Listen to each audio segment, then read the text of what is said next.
அப்போ ரிஷபத்தை பொறுத்தளவில் ரொம்ப ரொம்ப சந்தோஷமாக ஹாப்பியாக பேரின்பமாக வாழக்கூடிய ஒரு காலகட்டம் இது. தொட்டதெல்லாம் தொடங்கும், வச்சதெல்லாம் விளங்கும்னு சொல்லுவாங்க இல்லையா, அந்த மாதிரி நடக்கக்கூடிய ஒரு சூழ்நிலைகள் இருக்குங்க.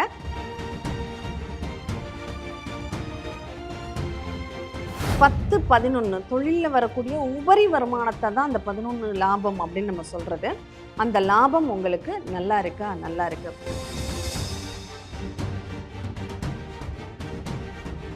பதவியில் உயர் உண்டு, பஞ்சனையில் நித்திரை உண்டு, பாக்கியங்கள் மெத்த உண்டு, பணம் காசும் நிறைய உண்டு அப்படின்னு சொல்லியிருக்காங்க. நீங்கள் ப்ரொமோஷனுக்காக இப்போ எதிர்பார்க்குறீங்களா? கட்டாயம் அந்த ப்ரொமோஷன் நடைபெறுவதற்கான வாய்ப்புகள் உங்களுக்கு நல்லாவே இருக்குங்க. பதவி உயர்வுக்காக நீங்கள் இந்த நேரத்தில் முயற்சி பண்ணுங்க.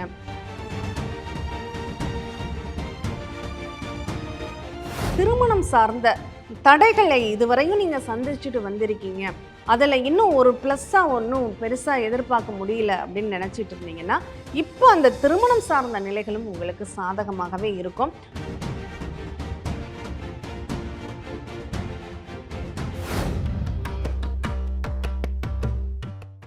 ரிஷபம், இந்த ரிஷபத்திற்கு சனி பயிற்சி எப்படிங்க இருக்கு? நம்ம லக்னத்திற்கு தான் பார்க்குறோம், கவனிச்சுக்கோங்க.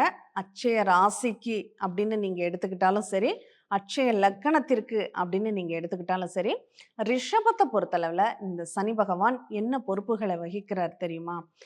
பாக்கியம், 9ஆம் இடத்தினுடைய வேலை, அதை தர்மம்னு சொல்லுவோம், அப்பா அப்படின்னு சொல்லுவோம். அப்போ அப்பா செய்த நல்வினைகளினுடைய பிரதிபலிப்பை நம்ம இங்கே அனுபவிக்கலாம் அப்படிங்கிறது சனி பகவானுடைய வேலையாகவும், அதே இது 10 ஜீவனம், தொழில், வேலை அப்படிங்கிற ஒரு சூழ்நிலைக்கு அதிபதியாகவும் அந்த சனி பகவான் இருக்குங்க. இது ரெண்டுக்குமே, அப்பாவை இயக்குறதும், நம்மளுடைய பாக்கியத்தை இயக்குவதும், நம்மளுடைய தர்மஸ்தானத்தை இயக்குவதும், தொழிலை ஜீவனஸ்தானத்தை இயக்குவதும், கர்மஸ்தானத்தை இயக்குவதும் அவருடைய வேலையாக இருக்கு. இவர் இப்ப எங்க இருக்கார் தெரியுமா? 11ஆம் இடத்துல லாபத்துல போய் இருக்கார். அப்போ ரிஷபத்தை பொறுத்தளவுல ரொம்ப ரொம்ப சந்தோஷமா ஹாப்பியா பேரின்பமாக வாழக்கூடிய ஒரு காலகட்டம் இது. தொட்டதெல்லாம் தொடங்கும், வச்சதெல்லாம் விளங்கும்னு சொல்லுவாங்க இல்லையா, அந்த மாதிரி நடக்கக்கூடிய ஒரு சூழ்நிலைகள் இருக்குங்க. இதை சரியா நீங்க பயன்படுத்திக்கணும். தொழில்ல நல்ல லாபங்கள், ஒரு அபரிமிதமான ஒரு லாபம்னு கூட சொல்லலாம். ஏன்னா இந்த 10-11 தொழிலில் வரக்கூடிய உபரி வருமானத்தை தான் அந்த 11 லாபம் அப்படின்னு நம்ம சொல்றது. அந்த லாபம் உங்களுக்கு நல்லா இருக்கா? நல்லா இருக்கு. உங்களுடைய தர்மம் தலை காக்கும்னு சொல்லுவாங்க இல்லையா, அந்த தர்மத்தின் பலனை நீங்க பரிபூரணமாக அனுபவிக்கக்கூடிய ஒரு நேரம் இந்த நேரம் தான். சனி கொடுப்பார் எவர் தடுப்பார் அப்படின்னு சொல்லியிருக்காங்க. அப்படிப்பட்ட சனி உங்களுக்கு கொடுக்கக்கூடிய இடத்துல இருக்காங்க. 11ல் சனி அமர பதவியில் உயர் உண்டு, பஞ்சனையில் நித்திரை உண்டு, பாக்கியங்கள் மெத்த உண்டு, பணம் காசும் நிறைய உண்டு அப்படின்னு சொல்லியிருக்காங்க. அதனால 11ல் லாபத்தில் இந்த சனி பகவான் இருக்காரு. நீங்க ப்ரொமோஷனுக்காக இப்போ எதிர்பார்க்குறீங்களா? கட்டாயம் அந்த ப்ரொமோஷன் நடைபெறுவதற்கான வாய்ப்புகள் உங்களுக்கு நல்லாவே இருக்குங்க. பதவி உயர்வுக்காக நீங்க இந்த நேரத்தில் முயற்சி பண்ணுங்க. அடுத்து கம்யூனிகேஷன் பேசிக் இந்த நேரத்தில் ரொம்ப பலமாக வேலை செய்ய போகுது. நீங்கள் கமிஷன் பேசிக்கில் தரகு வியாபாரங்கள் ஏதாவது பண்ணுறீங்க அப்படின்னா அதற்கான நேரம் இந்த நேரம் தான். ஏன்னா அந்தளவுக்கு சாதகமான ஒரு சூழ்நிலைகள் அப்படிங்கிறது உங்களுக்கு ரொம்ப நல்லா இருக்குது.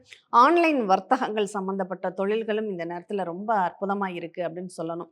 அடுத்து திருமணம் சார்ந்த தடைகளை இதுவரையும் நீங்கள் சந்திச்சுட்டு வந்திருக்கீங்க, அதில் இன்னும் ஒரு ப்ளஸ்ஸாக ஒன்றும் பெருசாக எதிர்பார்க்க முடியல அப்படின்னு நினச்சிட்டு இருந்தீங்கன்னா, இப்போ அந்த திருமணம் சார்ந்த நிலைகளும் உங்களுக்கு சாதகமாகவே இருக்கும். ஒரே ஒரு விஷயத்தை மட்டும் எதிர்பாருங்க.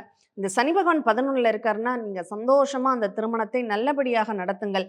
ஆனால் ஆடம்பரமாக நடத்தாதீர்கள் அப்படிங்கிறத மட்டும் மனசில் வச்சுக்கோங்க. ஏன்னா சனி பகவானுக்கு எளிமை தான் ரொம்ப பிடிக்கும்.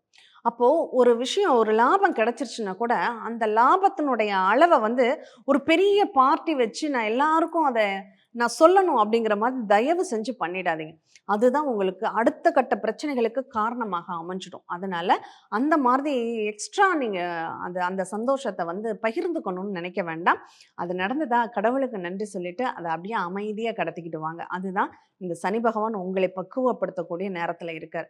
நான் கொடுக்குறேன், நீ அதை வச்சு நீ என்ன பண்ண போற அப்படிங்கிறத ஒரு செக் பண்ணுறதுக்காக தான் இந்த 11ஆம் இடத்துக்கு சனி வர்றார். இந்த 11ல் வரக்கூடிய அந்த சனி பகவான் நன்மைகளை நம்ம தக்க வச்சு வச்சுக்கலன்னா கவனமா கேளுங்க.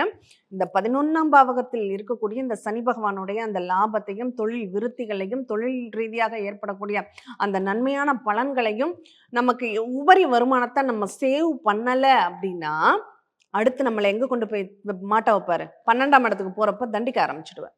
அப்போ இந்த தர்மம், நெறைய தர்மங்கள் பண்ணுங்க. அந்த சனி பகவானுடைய தண்டனையிலிருந்து நம்ம தப்பிக்கணும்னா என்ன பண்ணணும் அப்படின்னா, நமக்கு இன்னைக்கு ரூ. 100 வருதா? ரூ. 10க்கு தர்மம் பண்ணுங்க. இல்லாதவர்களுக்கு பண்ணுங்க. இயலாதவர்களுக்கு பண்ணுங்க. நெறைய பேரு நம்ம வந்து அவங்களால உடல் ஆரோக்கியமா இருப்பாங்க. ஆனா பிச்சை எடுப்பாங்க. அவங்களுக்கு பண்ணவே பண்ணாதீங்க. ஆரோக்கியம் குன்றி அவங்களால வேற வழி இல்ல, நடக்க முடியல, அவங்களுக்கு வேற யாரும் இல்ல பார்த்துக்கிறதுக்கு அப்படின்னு நம்மளுக்கு இது ஊர்ஜிதமா தெரியும்போது, அவங்களுக்கு கண்டிப்பா தாராளமா நீங்க உதவி செய்யுங்க. இல்ல நெறைய ஆசிரமங்கள் இருக்கு. அனாதை ஆசிரமங்கள் இருக்கு. முதியோர் இல்லங்கள் இருக்கு. ஊனமுற்றோர்கள் இருக்கு. இந்த சனி பகவான் யாருன்னா முதியோர்கள். சனி பகவான் ஊனமுற்றோர். அப்ப இவங்களுக்கு நீங்க பண்றது அப்படிங்கிறது உங்களுக்கு ஒரு ரொம்ப நல்ல பலன்களை ஏற்படுத்தும். இன்னொரு முக்கியமான விஷயம், இந்த சந்தோஷம் உங்களுக்கு எப்போதும் மகிழ்ச்சிகரமாக நிலைத்திருக்கணும்னா, உங்கள்ட்ட வேலை பார்க்கக்கூடிய வேலையாட்கள ரொம்ப சந்தோஷமா வச்சுக்கோங்க. அதுதான் இதுல ரொம்ப முக்கியமான ஒரு விஷயம். அவங்களுக்கு கிஃப்ட் குடுங்க. ஏன்னா 11ஆம் பாவகம்ங்கிறது கிஃப்ட். நம்ம அன்பை, நம்மளுடைய லாபத்தை பகிர்ந்து கொள்ளக்கூடிய ஒரு நிகழ்வு தான் 11ஆம் பாவகம். அப்ப அங்க அவங்களுக்கு உங்களுக்கு ஒரு வருமானம் வருதா, ஒரு ஸ்வீட் பாக்ஸாவது மத்தவங்களுக்கு வாங்கி கொடுங்க. ஒரு ஃபேமிலிக்கு இத கொண்டு போய் குடுங்கன்னு சொல்லி குடுங்க. அவங்க மனசுல நிக்கிற மாதிரி ஒரு ரூ. 500 போனஸா ஏத்தி குடுங்க. அது எல்லாமே அவங்க அவங்க சந்தோஷப்படுறாங்க. சனி பகவான் யாருங்க? நம்மகிட்ட வேலை செய்யக்கூடிய வேலையாட்கள். இந்த வேலையாட்கள நம்ம சந்தோஷப்படுத்துறோம், மகிழ்ச்சிகரமாக வச்சிருக்கோம்னா, அந்த மகிழ்ச்சி கண்டிப்பா உங்க வாழ்க்கையில நிலைத்து இருக்கும். அதனால கண்டிப்பா இந்த காலகட்டங்கள் நீங்க எதிர்பார்த்த எல்லா விதமான நன்மைகளையும் அடையக்கூடிய வாய்ப்புகளை, அந்த வரத்தை சனி பகவான் உங்களுக்கு குடுக்க போறார். அத சரியான விதத்துல பயன்படுத்திக்கோங்க. உங்க அப்பா கிட்ட ஆசீர்வாதம் வாங்குங்க. உங்க அண்ணனுக்கிட்ட ஆசீர்வாதம் வாங்குங்க.